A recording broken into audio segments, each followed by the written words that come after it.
CPM സംസ്ഥാന secretariat അംഗം PK Biju ഇന്ന് ഇഡിക്ക് മുമ്പിൽ ഹാജരായി. കൊച്ചിയിലെ ഇഡി ഓഫീസിലാണ് ഹാജരായത്. ഇഡി ചോദിക്കുന്ന ചോദ്യങ്ങൾ മറുപടി നൽകുമെന്ന് PK ബിജു പ്രതികരിച്ചു. ലബി സജീന്ദ്ര വിശദാംശങ്ങളുമായി. ലബി, MM വർഗീസ് പറഞ്ഞത് തെരഞ്ഞെടുപ്പിന് ശേഷമേ ഹാജരാകാൻ കഴിയൂ എന്നാണ്. പക്ഷേ PK ബിജു സംസ്ഥാന സെക്രട്ടേറിയറ്റ് അംഗമായിട്ടും ഹാജരാകുന്നു എന്നുള്ളതാണ് കാണേണ്ടത്. അതുകൊണ്ട് എന്താണ് അതിൽ നിന്ന് വായിച്ചെടുക്കുന്നത്? ബിജു എന്താണ് പറയുന്നത്? നികേഷ്, MM വർഗീസ് തിരഞ്ഞെടുപ്പുമായി ബന്ധപ്പെട്ട ചുമതലകളുണ്ട്, അതിനാൽ 26 വരെ ഹാജരാകാനാകില്ല എന്ന് ഇന്നലെ മറുപടി നൽകിയതിന് തൊട്ടു പിന്നാലെ വീണ്ടും ഹാജരാകണമെന്ന് കാണിച്ചുകൊണ്ട് ED നോട്ടീസ് നൽകിയിരുന്നു.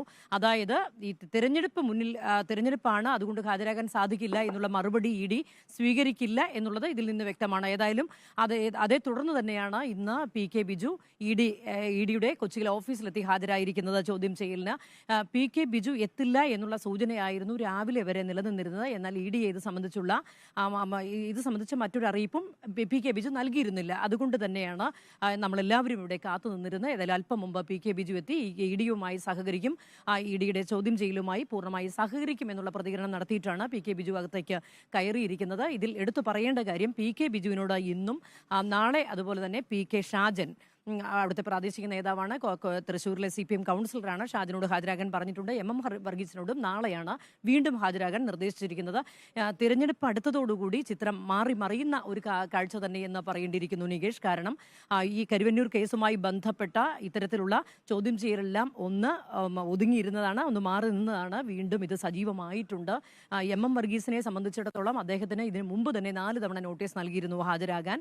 അതിനുശേഷമാണ് 5ാം തവണ കഴിഞ്ഞ ഏപ്രിൽ 1 വീണ്ടും നോട്ടീസ് നൽകിയിരുന്നത്. അതേ തുടർന്ന് അദ്ദേഹം ഹാജരാകാനുള്ള അസൗകര്യം അറിയിച്ചിട്ടും നാളെ ഹാജരായേ പറ്റൂ എന്ന് കാണിച്ച് ED നോട്ടീസ് വീണ്ടും നൽകിയിട്ടുണ്ട്. PK ബിജുവിനാകട്ടെ, PK ബിജുവിന്റെ പേര് ആദ്യഘട്ടത്തിൽ ഇത് സംബന്ധിച്ച് അന്വേഷണം നടത്തി കുറ്റപത്രം സമർപ്പിക്കവേ കോടതിയിൽ നൽകിയിട്ടുള്ളതാണ്.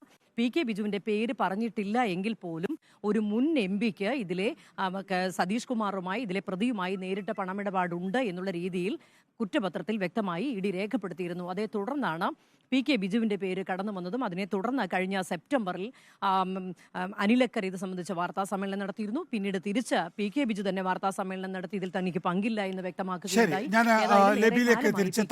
PK ബിജു അല്പം മുമ്പ് മാധ്യമങ്ങളെ കണ്ടിരുന്നു. അല്ല, ED വിളിച്ചിരിക്കുന്നു, എന്താണെന്നറിയില്ല. അതെ, അവരുമായിട്ട് അവർ ചോദിക്കുന്ന ചോദ്യങ്ങൾക്ക് എനിക്ക് കഴിയുന്ന മറുപടി കൊടുക്കുക എന്നുള്ളതാണ് ഒരു ഉദ്ദേശിക്കുന്നു തോന്നുന്നു. നോക്കാം, ഇത് കഴിഞ്ഞിട്ട് പറയാം. എന്താണെന്നറിയില്ല, അതൊന്നും പറഞ്ഞിട്ടില്ല. ഇല്ല കേട്ടോ, ഇല്ല ആദ്യമായിട്ട് നോട്ടീസ്. അതെ, നേരത്തെ നോട്ടീസ്. അത് നിങ്ങൾ വാർത്ത കൊടുത്താൽ മാത്രമേ ഉള്ളൂ. വിളിക്കുമ്പോൾ പോകുന്നു, ഞാൻ അന്ന് തന്നെ പറഞ്ഞിരുന്നു. PK ബിജു മാധ്യമങ്ങളോട് പറയുന്നത് വിളിക്കുമ്പോൾ പോകുമെന്ന് ഞാൻ അന്നേ പറഞ്ഞിരുന്നു എന്നാണ്. മാത്രമല്ല, പാർട്ടിയുടെ അന്വേഷണ സമിതിയിൽപ്പെട്ട ആളെന്നുള്ള നിലയിൽ കാര്യങ്ങൾ ചോദിച്ചറിയുമല്ലോ എന്നുള്ള ചോദ്യത്തിന് അതൊക്കെ സംബന്ധിച്ച് നിങ്ങൾ കൊടുത്ത വാർത്തയെക്കുറിച്ച് മാത്രമേ തനിക്ക് അറിയൂ എന്നാണ് PK ബിജു പറയുന്നത്. നോക്കാം എന്താണ് എന്നുള്ളത്.